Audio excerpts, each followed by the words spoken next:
अथ माघ कृष्ण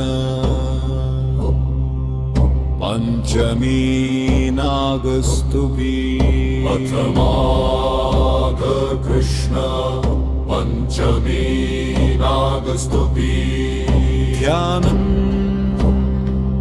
माघे कृष्णे पंचमी पुण्ये शीतलामृतवाहिनी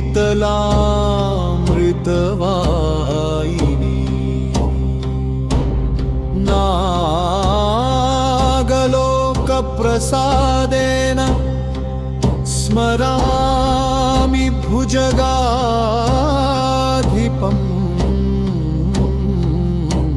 स्तुते नमः शेषाय शान्ताय वासुदेह कल्यकारिणे तक्षकाय नमस्तुभ्यं नागराज नमोऽस्तुते।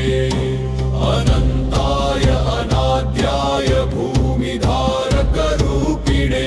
कालियस्य विनाशाय धर्मरक्षाकराय च भूमिप्राणस्वरूपाय जलाग्निसंयमाय च विषदोषविनाशाय आरोग्यदायिने नमः।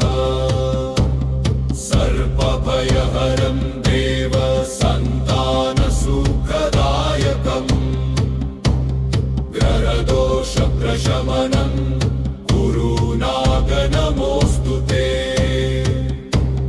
माघकृष्णे विशेषेण पञ्चम्यां पूजितो भवान्।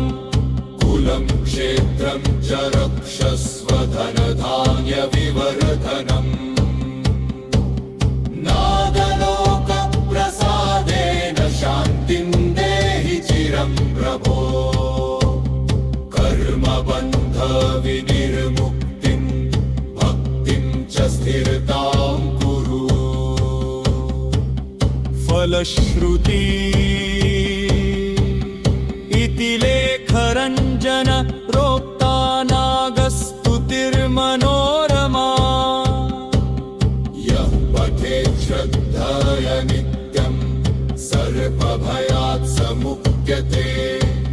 रोगनाशं सुखं पुत्रं भूमिलाभं लभेत् ध्रुवम्।